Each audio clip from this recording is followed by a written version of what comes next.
Góðan daginn og velkomin í Silfrið. Þetta nokkuð, ég má ekki að segja bara málefnalegur þáttur hjá okkur í dag.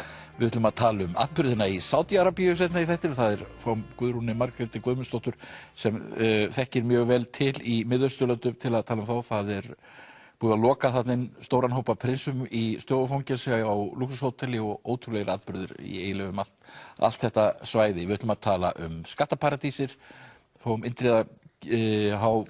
Þorláksson og veltum okkur fyrir hvers vegna heiminum tekst ekki að koma böndunum á skattaparadísir eða ég veit ekki á maður að kalla þetta paradísir, maður getur kallað þetta fórarvilpur líka, skattafórarvilpur. Við ætlum að tala gríðarlega fjölgun útlendinga á íslenskum vinnumarkaði sem sér ekki fyrir endan á og við ætlum líka að tala stjórnarmyndun sem núna yfirstandandi og við höfum fengið hér í fyrsta hluta þáttarins Sigurjón Magnús Egilsson, Þóru Kristín Ásgeirsdóttur, Karen Kjartansdóttur og Júlíus Hafstein. Ég held að það hljóti nú að draga eitthvað til tíðinda seinna í dag. Þetta náttúrulega svolítið skrítið. Í síðasta þætti þá vorum við hérna að tala ríkisstjórn sem var allt önnur ríkisstjórn en við að tala núna. Þá vorum við að tala stjórn til vinstri. Nú vorum við að tala stjórn sem þessar breiðu stjórn Sjálfstæðisflokks, VG og Framsóknar. VG á fundi í dag, þingflokksfundi, og þar spurningin, Karen Kjartansdóttir, hvernig meturðu það? Heldurðu þeir hrökkvi eða stökkvi Vinstri græn? Ég fremur svartsýn á að þeir munu stökkva á þetta, en hins vegar þá þætti mér finnst þetta hljóma mjög gleðilega að ef þessir þrír flokkar ná saman málefnasamning. Þannig að ég held að það geti fært samfélaginu einhverja jarðtengingu sem við þurfum mjög að halda, geti dregið úr þessari endalausu polariseringu milli vinstri og hægri. Þetta að verða hálf svona biblíutengt, svona baráttan milli góðs og ills og þá illa eftir því hver og einn stendur í pólitík. Þannig að ég væri mjög hlynnt því að þessir flokkar myndu ná saman og ég persónulega þá á ég erfitt með að átta mig hvers vegna andstaðan milli hjá mörgum, hjá Vinstri grænum svona mikil. Vegna þess að náist góður málefnasamningur. Sé ekki af hverju, og sérstaklega ef Katrín Jakobsdóttir í forsætisráðuneytinu, þá þætti mér bara ótrúlega fýsilegt að sjá hana leiða ríkisstjórn þar sem hún getur lagt áherslur á það sem brennur á henni, sem styrking innviða og uppbygging heilbrigðiskerfisins, og það að hafna því tækifæri á ég erfitt með að skilja. Já. Svona bara að því Sjálfstæðisflokkurinn vondur og það svona innbyggt í þig að þú hafir merkilegri réttlætiskennd. Þetta svona meðal margra stuðningsmanna VG háir þeim talsvert. Júlíus, hvað heldur þú að koma út úr þessu? Það ómögulegt að segja. Það byggist alltaf fyrst og fremst á því hvaða málefnasamningi þetta fólk nær saman. Og það grunnurinn að því að getur orðið góð ríkisstjórn. Sé hann þannig að það náist árangur í þeim verkefnum sem að þessi flokkar hafa verið að leggja áherslu á, þá getur þetta orðið góð ríkisstjórn. En svo kemur ýmislegt annað inn í þetta sem að menn þurfa að velta fyrir sér. Síðustu kosningabaráttan var dálítið sérstök, hún hálfgert böggla uppáð. Það voru allir að bjóða öllum upp á allt og það ekki hægt. Já. En svo við vitum, það ekki hægt að gera allt fyrir alla. Og þar að leiðandi var ég svolítið svona á nálum það að næsta ríkisstjórn var í það fljótlega að fara að hækka meira skatta vegna þess að skattar á Íslandi eru háir. En það þarf auðvitað að fara inn í ákveðnu uppbyggingu eða hjálpa meira til í eins og heilbrigðiskerfinu og svo framvegis. En ég tek það fram að mörgu leyti heilbrigðiskerfi á Íslandi mjög gott. Og mikil og góð þjónusta. En myndi þér finnast ásættanlegt að Sjálfstæðisflokkurinn færi þarna inn og leyfði Katrínu Jakobsdóttur að verða forsætisráðherra? Nei, mér finnst það ekki eigi að vera meginatriðið í sjálfum sér hver eigi að vera forsætisráðherra hverju sinni. En mér finnst það dálítið undarlegt að það lagt upp þannig í upphafið að þessi flokkar séu að tala saman og þá verði Katrín að verða forsætisráðherra. Og það hugnast mér ekki. Þetta byggist fyrst og fremst á því hvernig málefnasamningur og hvaða verkefni og hvernig þau ætla að fara í þau verkefni. En hvers vegna myndi þér ekki hugnast að sem sjálfstæðismann? Mér finnst það bara eðlilegt að Sjálfstæðisflokkurinn, sem langstærsti flokkurinn, hann eigi að stýra svona ríkisstjórn. Ég held að söguleg sjónarmið komið þarna við sögu. Þeir geta ekki unnt held ég vinstrimönnum að taka við þessu ráðuneyti. Ég held að það sé ekki málið. Það bara einfallega það að mér finnst það rangt að fara á stað í stjórnarmyndunarviðræður á þeim forsendum að ákveðin manneskja eigi að vera forsætisráðherra og svo skulum við fara í málefnasamninginn. Þetta öfugt að farið að mínu mati. Hvað segir Þóra Kristín, hvernig horfir þetta við þér? Heldur að Vinstri græn fari í þennan leiðangur? Já, það bendir margt til þess að þau séu að fara í þennan leiðangur og manni sýnist að það sé verið að réttlæta það. Sko, ég held að þetta verði mjög dýr ferð fyrir VG vegna þess að ég held að þeir, sko, kjósendur sá meðbyr sem VG fékk fyrir síðustu kosningar og hefur fengið, hann hefur verið frá fólki sem vill breytingar í samfélaginu. Ég sé ekki að þessir þrír flokkar saman, ég held að þeir laði fram svona ákveðið afturhald hverjir í öðrum og ég sé ekki að þeir standi fyrir neinar breytingar í íslensku samfélagi. Og ég held að þessi uppsetning muni valda mörgum stuðningsmönnum eða kjósendum, skulum við segja, VG vonbrigðum. En ég hugsa að það geti vel verið að þau fari þessa ferð og það verði samþykkt í flokksráði og þingflokki og stjórn en þau munu missa frá sér kjósendur. Þau munu missa fylgið? Já, en ég verð að hrósa sko Bjarna Benediktssyni fyrir stjórnvisku vegna þess að ef honum tekst þetta að líma einhverja femíníska ásýnd á ríkisstjórn þar sem að Sjálfstæðisflokkurinn hefur 5 ráðherra og Framsóknarflokkurinn líka drjúgan skerf með því að fá VG inn í þetta samstarf, þá hann bara snillingur. Það ekki? Já. Það ríkisstjórn frekukallarna með Katrínu Jakobsdóttur í forseti.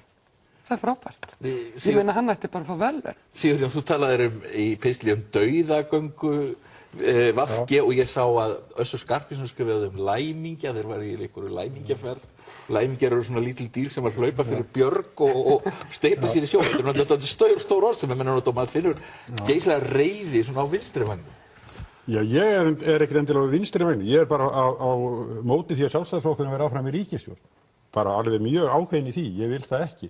Og ég líka verið að skrifa einmitt það hvernig svona system búið að búa til hérna það sem sem sagt allt á annan veginn. En ég held að sem Þóra Kristín var að segja alveg á hreint að Logi Einarsson, formaður Samfylkingarinnar, hann í stuði, sko. Það sem svona fjör í kringum hann, farið Vinstri græn í ríkisstjórn með Framsóknarflokki Sjálfstæðisflokki, að þá tekur Samfylkingin algjöra fórustu þeim megin í pólitíkinni. Undir fórustu Loga Einarssonar sem bara allt öðru sér típa. Og fólk svolítið svona, ég held að hann svona heillar svolítið, hann skemmtilegur og hann svona öðruvísi þenkjandi, öðruvísi framkomu og þá tekur Samfylkingin langþráða fórustu þeim megin í pólitíkinni.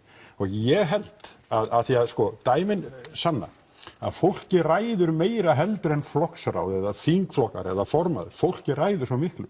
Stuðningsmennirnir margir hverjir eru mjög reiðir. Fólkið hefur fellt ríkisstjórnir og ég held að þau felli þess áður verið til, sko, stuðningsmenn Vinstri græna munu ekki kaupa þetta. Edvard Hæpens, varaformaður Vinstri græna, hann eiginlega, sko, hann í þeim hópi Vinstri græna sem á móti þessu. Já. Og hann talar mjög ákveðið og ég held að þau sjáu það að ef þau gera þetta að fara í ríkisstjórn með Sjálfstæðisflokki sem að þau töluðu fyrir kosningar að væri algjör óhæfur. Og þau ætla núna nokkrum vikum síðar að snúa blaðinu við og fara inn í þetta eins og þeirra freku kalla ríkisstjórn, að þá held ég að þau sé að taka ótrúlega stórt skref fyrir Samfylkinguna. Maður skilur ekki þessa eðlisbreytingu sem á að verða á Sjálfstæðisflokknum við það að fara í ríkisstjórn með VG. Maður skilur ekki að þessi flokkur sem var óstjórntækur að þeirra mati fyrir kosningar og gerspilltur og átt að senda í langt frí, að það sé hægt að vinna með honum bara ef að Katrín Jakobsdóttir verði forsætisráðherra. Maður, sko, ég held að það svolítið erfitt að selja þetta en ég tek undir með Sigurjóni í því að ég held að það sem að geti komið út úr þessu að þegar að þessi sjálfsmorðsleiðangur er farinn og búinn að það verði að það rísi upp öflugur jafnaðarmannaflokkur að það verði einhvers konar sameining á vinstri vægnum og að núverandi flokkakerfi þar muni einfaldlega sól þess muni níga til viðar vegna þess að það virðist vera sem að VG sé núna að gera nákvæmlega sömu mistökin og Björt framtíð og Samfylkingin gerði á sínum tíma. En satt best að segja, þá er búið að útiloka mjög marga kosti nú þegar. Píratar ætla ekki með miðflokknum, þeir ætla ekki með sjálfstæðisflokknum, það er ekkert margt í boði. Hvað verður þá, sem sagt, ef að þessi ríkisstjórnarmyndun verður ekki? Þá er það Sjálfstæðisflokkur, Framsókn, Miðflokkur og Flokkur fólksins. Ég get ekki séð að VG verði sáttari með það. Í stað þess að taka þátt í einhverju samstarfi og reyna að gera sitt besta í því og ná sínum málum fram. Ég held satt best að segja að Loga Einarssyni langi alls ekkert í ríkisstjórnarsamstarf. Hann langar að byggja flokkinn sinn upp í stjórnarandstöðu og vera gagnrýninn. Það er mjög gott, mikilvægt að vera með góða stjórnarandstöðu. Ég held að hann gerir góða hluti þar. Var Logi, ég ætla nú ekki að vera málsvari hans, en var hann ekki einna manna svektastur að hinn stjórnarmyndunni gekk í gegn? Jú, nei, alls ekki, en ég held að hann verði ekkert ósáttur þar. Hann hefur svo sem verið að kalla núna eftir Framsókn, núna því að veifa Viðreisn framan í þá. Ég get ekki... En málið að það gekk ekki saman með hinum þarna fjórum. Sigur Ingi ætlaði aldrei. Sko Framsókn ætlaði aldrei að standa við, það var aldrei heilsugar í þessu viðræðum. Þið það bara blasti við. En ok, Framsókn vill það ekki, sem þýðir það að sú stjórn er ekki að gera. Það kaupir enginn þær skýringar í raun og veru að einhvers konar stjórnarkreppa hafi leitt til þessar niðurstöðu. Í fyrsta lagi þá eru nokkuri dagar frá kosningum, það var kreppa í uppsiglingu. Það er allt í lagi að gefa sér tíma til að ræða málin. Og VG átti ekki að taka þetta í fangið, akkur ekki Framsóknarflokkurinn. Það er Framsóknarflokkurinn sem að vildi ekki... En er eitthvað stjórnarmöguleiki til vinstri? Egill, sko, þetta eru öðruvísi landslagi í stjórnmálum núna heldur nokkuð tímann áður. Það eru 8 flokkar á Alþingi og það hefur aldrei gerst áður. Og þetta fjórflokkadæmi sem við höfum hér, það er ekki öflugt og sterkt eins og var. Og svo byrjar öll þessi leiksýning, ef ég kalla það bara réttu nafni leiksýning, strax eftir kosningarnar að fráfarandi stjórnarandstaða ákveður það að setjast niður og reyna að búa til ríkisstjórn. Það gúffaði á 3 dögum. Af því að það var ekki. Og hvort líka það betur að vera. Og í framhald af því þá fara þessi 3 af stað. Og ég ekkert búinn að sjá það gerast, þó svo að menn segi, já það verður einhverju nýja fréttir seinna í dag, það vitum við ekkert um. Og mér hugnast ekki það að Vinstri grænir stýri þessari ríkisstjórn sem framundan ef að þessi 3 flokkar allar saman. Þannig að Sjálfstæðisflokkurinn ekkert vís með að samþykkja ríkisstjórn undir forystu Katrínar Jakobsdóttur. Akkurat. Það er ákveðin hópur innan. Og svo kemur varaformaður Vinstri græna og segir, já við förum ekki til ríkisstjórn ef að Bjarni Benediktsson verður ráðherra. Honum kemur það bara akkurat ekki við. Þannig að það er Sjálfstæðisflokkurinn sem ákveður það. Hverjir verða ráðherrar og þingflokkurinn. Og þetta náttúrulega dónaskapur á þessum manni að koma á sama tíma og þessi flokkar að tala saman sig. Þú mátt ekki vera ríkisstjórn og þú mátt ekki vera ríkisstjórn. Manni fannst það virka. Það sem gildir fyrst og fremst, Sigurjón, það veistu eins vel og ég, að það er ekki spurningin þegar upp er staðið hvaða ráðherrastólar raðast upp, heldur hvernig málefnasamningurinn verður á milli þeirra sem að ætla að fara í ríkisstjórn.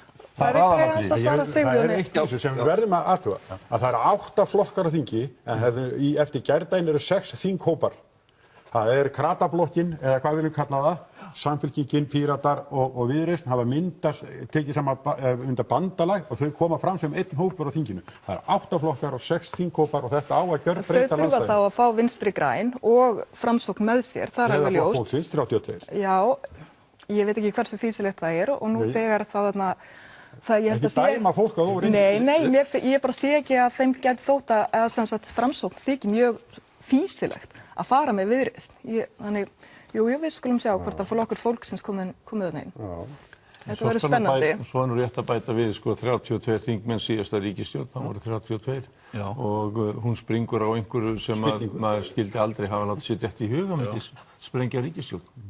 Ég hef vel skilið það ef þeir sprengt ríkisstjórnar á fjárlögum einhverju slíku. Eftir þeim forsetum sem maður voru, en það er björt framtíð, týnd framtíð.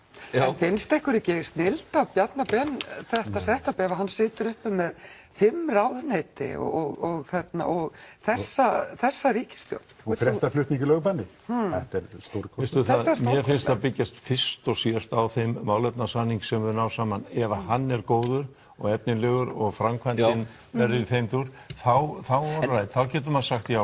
En fram að þeim tíma og þá ekki að byrja á því að segja, heyrðu, við ætlum að fara í ríkisstjórn en þessi á að vera forsætisráðherra og þessi á að vera svona, þegar það eru aldrei gerst og það er alltaf byrjað á því að fara í málefnasamning. En það er þetta, ef við tölum málefni, ekki, þú veist, þetta að VG gæti í þessari stjórn sem væri, þú veist, þetta þessi breiða stjórn sem menn tala þeir hafa ákveðin, sko, þeir eru í dálítið góðu sambandi við Framsókn, að það er þetta að ná þarna fram alls konar málum sem hafa einhvern veginn ekki verið að rætast. Þeir geta farið í þessa innviðauppbyggingu, þeir geta farið í heilbrigðismálin. VG gæti meira að setja ákveðið stopp á einkavæðingu eða haft mjög áhrif á hvernig það fer fram. Ég meina, VG hefur ýmislegt, sko, ef að málefnasamningur góður, þá geta þeir náð ýmsu fram í svona ríkisstjórn. Valkosturinn gæti hins vegar verið fyrir þá stjórnarandstaða í 4 ára á móti stjórn Miðflokks, Flokks fólksins, Sjálfstæðisflokks og Framsóknarflokks. Men þetta er ákveðin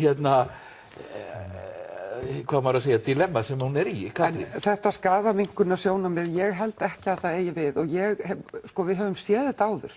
Við höfum séð, tökum bara Framsóknarflokkinn sem dæmi á Davíðstímanum. Þegar að flokkurinn fór undir 5% í skoðanakönnunum og Halldór Ásgrímsson satt ennþá sem forsætisráðherra. Ég meina, hvað þetta var í rauninni ömurleg vegferð fyrir flokkinn. Sjáið ekki fyrir ykkur að þegar að kjósendur VG snúa baki við flokknum eða þessi svona hópur sem að fylgja honum núna, sem ekki kannski í innsta kjarna flokksins, þegar hann snýr baki við flokknum og flokkurinn fyrir að mælast kannski ykkur 5–8% í skoðanakönnunum og situr í forsætisráðuneytinu, það verður ömurlegt andrúmsloft.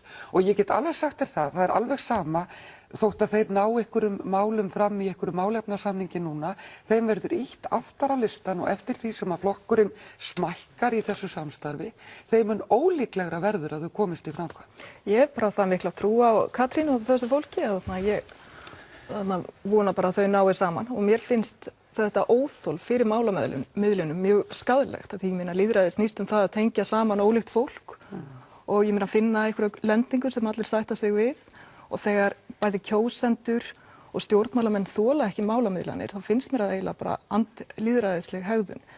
Við erum þarna með 8 flokka, það eru augljóslega margar raddir uppi og það er mjög mikilvægt að við reynum að tengja fólk saman Það eru miklar viðsjár í heiminum, það eru miklar viðsjár í þjóðfélaginu, það er mikill ójöfnuður, það er margt sem kallar á miklar breytingar.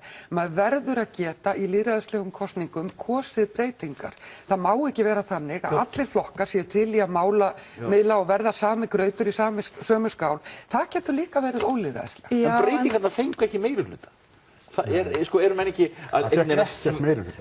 að þverskallast við að horfa á kosningaúrslitin eins og þau voru. Það sem kemur upp úr kosningum var ekki það sama og sagði í skoðanakönnunum og það sem kom upp úr kosningur, upp úr kjörkosningum, gerir bara einhvers konar breiðar málamiðlanir nauðsynlegar, annars þurfum við bara að kjósa aftur. En stjórnarandstaðan náði meirihluta, þó hann verið tæpur. En þeir hafa ekki einu sinni meirihluta í atkvæðum, þeir hafa bara meirihluta í þingmönnum. Já, en það er bara nákvæmlega eins og var síðan, sko. Þetta er svo tæft, já. En svo held ég líka þegar að tala mögulega stjórnarmyndanir að það held ég sé óþarfi að ræða saman Framsóknarflokk og Miðflokk saman í ríkisstjórn. Ég las bara síðast í gær færslu sem Silja Dögg Gunnarsdóttir þingkona Framsóknarflokksins skrifaði Miðflokkinn. Þessi flokkar eru ekki að fara að vinna saman. Það er algjörlega óhugsandi. Það er ekki frekar bara það er bara það ólíklegast af öllu. Og þannig að það þegar að tala þannig ríkisstjórn, það ekki. Ef við, staðan þess eftir kosningar, þetta er svona hrærigrautur og það er ómögulegt eins og þú ert að lýsa, ómögulegt að taka á hann, við vitum ekki hvað en þá hlýtur hver og einn flokkur að hugsa hvað ætlar hann að fórna sér mikið þess vegna, ætla Vinstri grænir bara henda frá sér hálfu fylginu til að geta farið inn í hagsmunagæsluna með hinum, ætlar að gera það? Er það hlutverkið, lesaðu það út í kosningu? Eða þá ekki betra bara verið stjórnarandstöðu og leyfa hinum að ráða? Já. Það verður skammin. En hverjir eru þau? Við Íslendingar, við kusum og við kusum þannig að við munum kjósa mjög fljótlega aftur. Það er ekki stjórnmálunum að kenna, það er bara okkur sem kusum. Við kusum hennar hrærigraut og við viljum hann ekki og þá verður að fara út í búð og kaupa eitthvað nýtt Við vorum hráefni í kjósa hrærigraunin tvisvar, þannig að þú veist, Nei. við getum reynt eins og við Nei. getum endað upp á eins og Ítalíu sem að Já, kursu en við aftur í erum 40 í ár. klemm. Já. En stjórnarandstaðan með Viðreisn hefði haft meirihluta og það hefði verið stjórn sem hefði verið frá hægri til vinstri Já. og miklu líklegri til En Framsókn langar ekki að vinna með Viðreisn. Það var þarna ákveðin trúnaðarbrestur út af landbúnaðarmálunum og slíku. Þannig að það er bara svo Júlíus. Ég bara, sko, maður á aldrei að útiloka neitt í stjórnmálum og aldrei útiloka það að einhverju flokkar geti ekki náð saman, jafnvel þó það sé Framsóknarflokkur og Miðflokkur. Vegna þess að ef að það gengur ekki upp það sem núna er að gerast með þessum þremur flokkum, þá kemur einhver næsta skref. Og það skref gæti alveg eins og orðið að Framsóknarflokkur og Miðflokkur ákveða það sættast. Þú veist ekkert það. Og það á ekki fyrirfram að dæma þetta með þessum hætti. En við höfum aldrei nokkuð tíman á lýðveldistímanum setið fyrir framann jafn erfiða stöðu eins og Alþingi Íslendingar í dag með 8 flokka.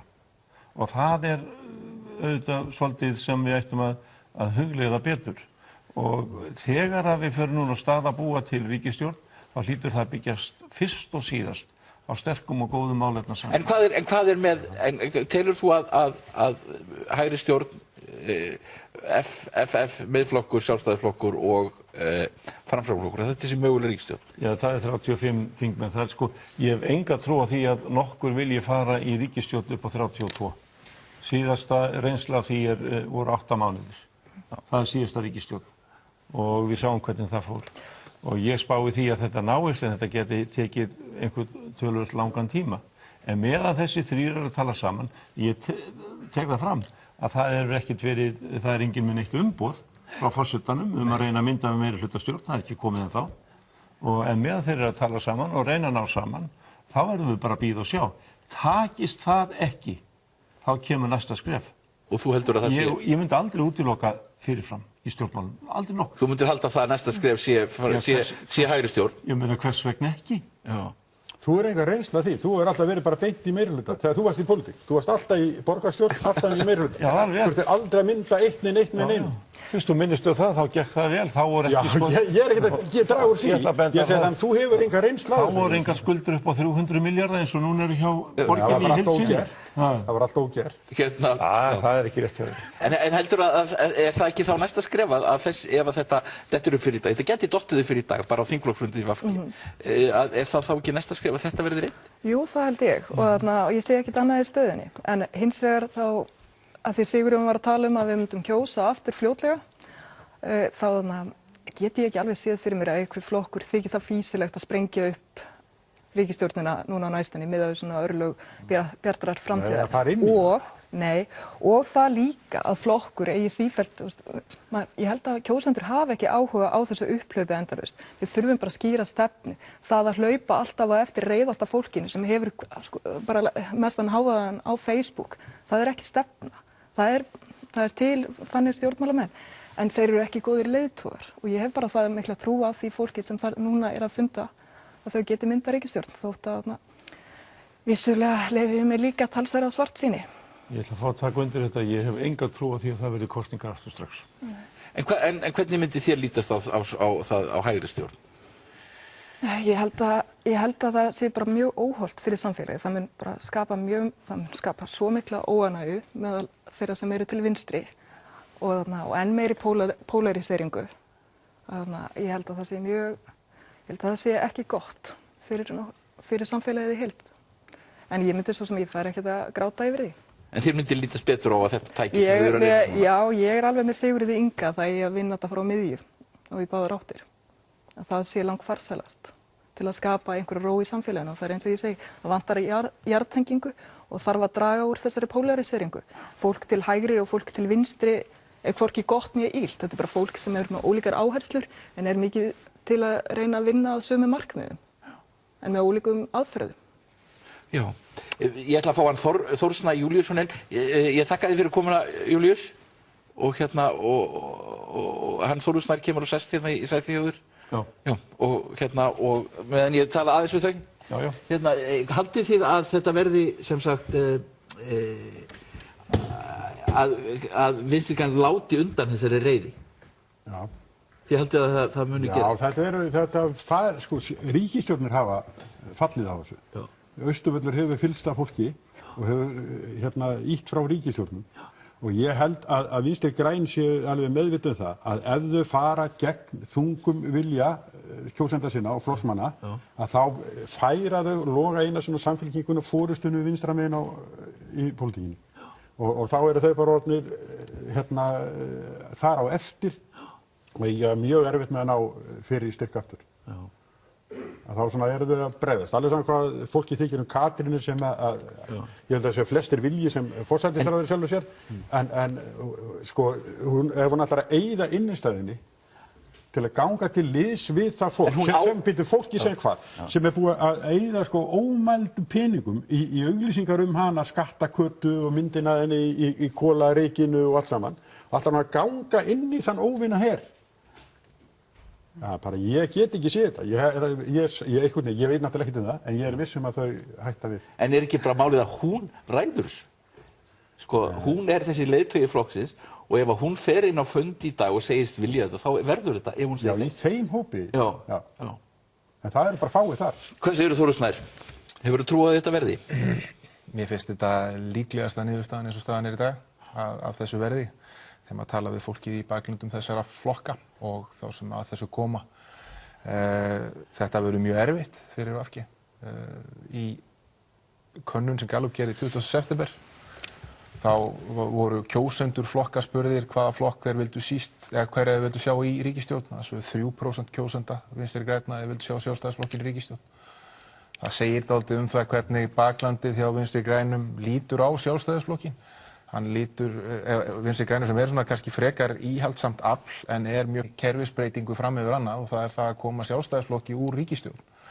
Þannig að ég held að vera mjög erfið sala fyrir Katrínu og þá sem að þessum viðræðum standa, en ef að það er vilji flokksforystunar að gera þetta, ef þau ná ákveðnum hlutum í gegn það að Katrín verði forsætisráðherra, jafnvel breytingar á fjármálaáætlun sem munu skila sér í svona lengri tíma aukningu í þá málaflokka sem Vinstri grænir leggja mest áherslu á, þá munum við líklega sjá þessa íhaldssömu, dálítið kyrrstöðu stjórn verða veruleika. En hún hefur samt ætti að hafa kraftinn til þess að beita sér í ákveðnum þjóðfélagsbreytingum. Sjálfstæðisflokkurinn í kosningastefnuskránni sýndi sko vinstri vangann mjög rækilega. Það er algjörlega skýrt að þú veist, sama hvaða ríkisstjórn við fáum, held ég, nema það bara, þú veist, minnihlutastjórn bara miðflokksins, sko, sem myndi líklega, þú veist, kúvenda samfélaginu.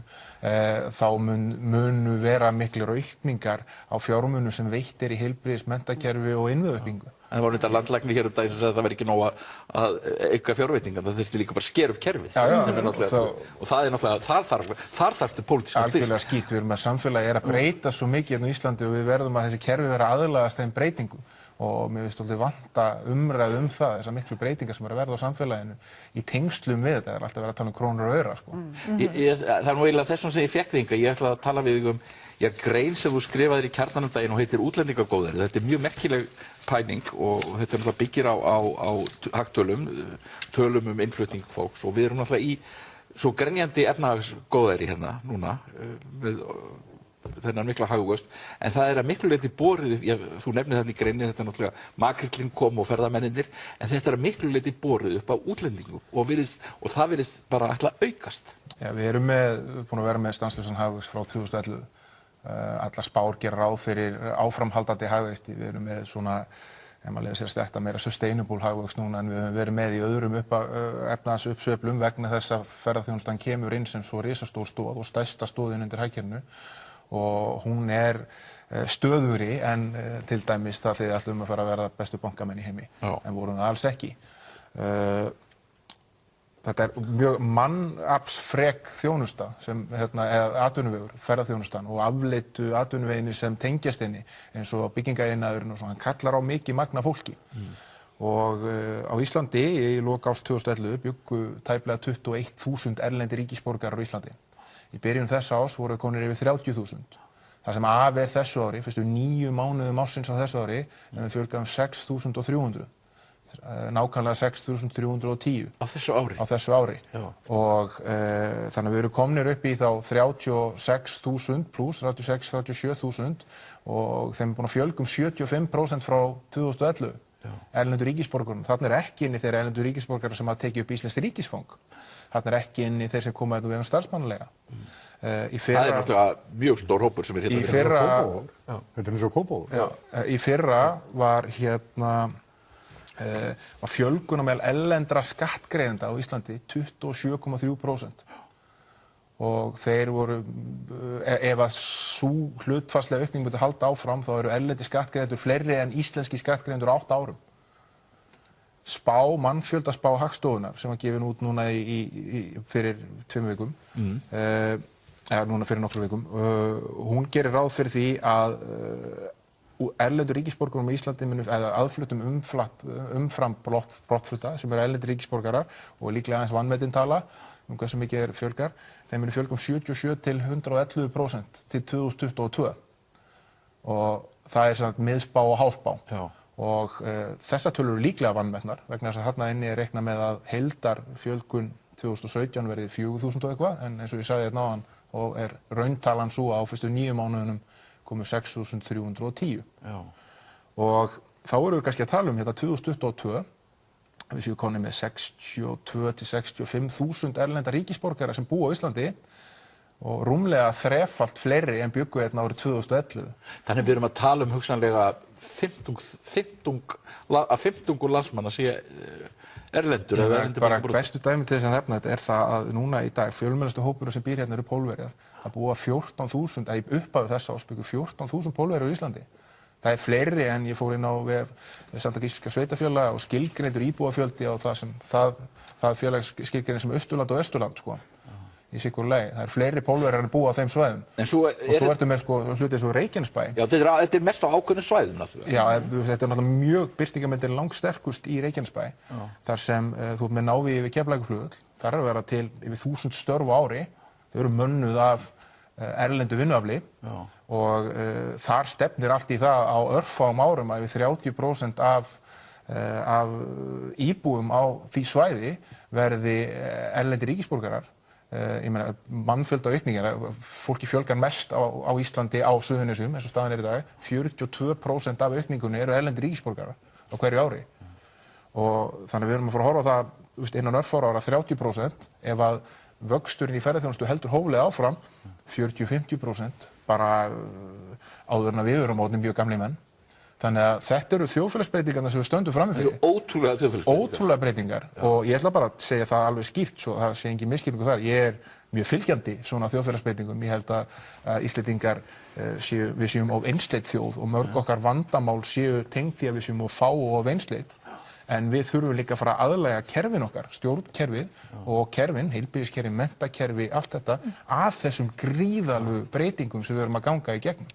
Vegna þess að ef við viljum hagvöxt, sem ég held að allir vilja, ég meina það vilja allir hafa það aðeins betra á morgun en höfðu það í gær, og svo viljum við skipta þeim hagvexti kannski með, okkur deilir á hvernig við viljum skipta honum, hvort að við viljum bara halda áfram að láta efsta lagið fá meira og aðra minna, eins og hefur verið í svona mantra hérna á Íslandi. En ég held að séum öll sammála það að við viljum að við höldum áfram að vaxa. Og ef við ætlum að halda áfram að vaxa og halda áfram að vaxa með þeim hætti sem við erum að vaxa, það er að segja með því að byggja upp svona mikið af láglaunastörfum og þjónustustörfum. Það er það sem við erum að gera fyrst síðast. Við erum að nota, þetta er svona við erum að nota erlent vinnuafl í láglaunastörf sem koma til frá náttúruauðlindum. Þá er þetta bara veruleikinn og við verðum að fara að takast á við hann.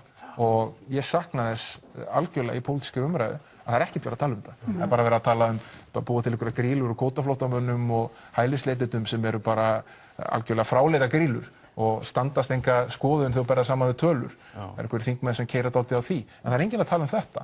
Hvernig við að breyta kerfunum til þess að aðlaga þennan gríðarlega stóra hóp sem er að flytja. En náttúrulega mikið af þessu, svo er náttúrulega starfsmannaleigurnar sem eru nú kannski sumar mjög vafasamar og náttúrulega margt af þessum útlendingum vera að vinna störf sem við kærum okkur Íslendingar kæra sig bara alls ekki að vinna. Það er þannig. Hreingerningar og þrif og Ég meina, staðan er þannig að við erum auðlindadrifið samfélag, hagkerfi. Við erum bara fiskur, orka, ferðaþjónusta. Ferðaþjónusta að nýta náttúruna til þess að búa til peninga, svona í grófum dráttum ef maður einfaldar þetta aðeins. Og við erum ekki að nota þetta afl, þetta mikla fjárhagslega afl sem við fáum til þess að búa til störf fyrir Íslendingana sem að fara í háskóla á Íslandi. Við erum útskrifa 4.000 til 5.000 manns úr háskóla á ári, en það eru fleiri Íslendingar að flytja í burtu ár hvert en að koma. Það eru þessi íslenski ríkisborgarar, þrátt fyrir ég meina svo í fyrra, þá 7,4% hagvöxtur. Það eru fleiri Íslendingar sem flutti í burtu en komu. Við erum ekki að hugsa nógu mikið um að búa til þessi, maður á ekki að segja verðmætustörf, því að það er ekki málið. Það eru störf eru verðmæti, þessi störf fyrir menntafólk. Já, og fyrir fólki sem við erum að eyða fullt af peningum í. En það er náttúrulega líka það að fólki sem flytur hingað, það hefur metnað fyrir hönd barnanna sinna og börnin þeirra munu vilja sækja menntun í íslenska menntakerfið og þurfa að fá menntun í íslenska menntakerfið. Þú getur rétt ímyndað þér. Svo þessi mantra sem ítrekað endurtekin það komi fólk og leggi sem mara á velferðarkerfið. Allar tölur sýna að þetta er bara tómsteypa. Kostnaður við rekstur velferðarkerfisins, félagslega framfærslu og greiðslu atvinnuleysisbóta, hann dregst saman ár frá ári eftir því sem útlendingunum fjölgar og það sem er líka dálítið merkilegt, glæpum fækkar. Ég ætla reyndar að bara nefna litla sögu. Strákurinn minn fór í bíó í gær með vinum sínum. Einn er frá Slóvakíu, einn er hálfur Rússi, einn er hálfur Tælendingur og einn er hálfur Ítali. Hann er einn í alveg Íslandi, bara venjulegir strákar í Reykjavík. Og þú veist, þetta er mér bara allt í með slómið, ég var að gera það í bíó. Flott. Og út á landi held ég að þetta sé enn algengara þar sem samfélögin eru virkilega blönduð og ég held að það sé ofsalega mikilvæg fjárfesting að huga að börnum innflytjenda og innflytjendum. Og það er dálítið gaman að þegar þú nefnir Reykjanesbæ, hvað hann hefur vaxið, hvað hefur í rauninni fjárframlög til Reykjanes, að það hefur verið í fréttum, hafa ekki tekið mið á þessum ótrúlega vexti. En í rauninni þá verðum við að setja mikið fé í þennan og huga að þessu með því að setja fé í menntakerfi til þess að geta tekið á móti fólki með sem bestum hætti. Þetta er bara búið hjá okkur hérna á þessum vettvangi núna. Ég fæ hér Indriða Þorláksson eftir að tala skattavilpur og síðan ætlum við að tala Sádi-Arabíu við Guðrúnu Margréti Guðmundsdóttur og þessa undarlegu atburði í Miðausturlöndum.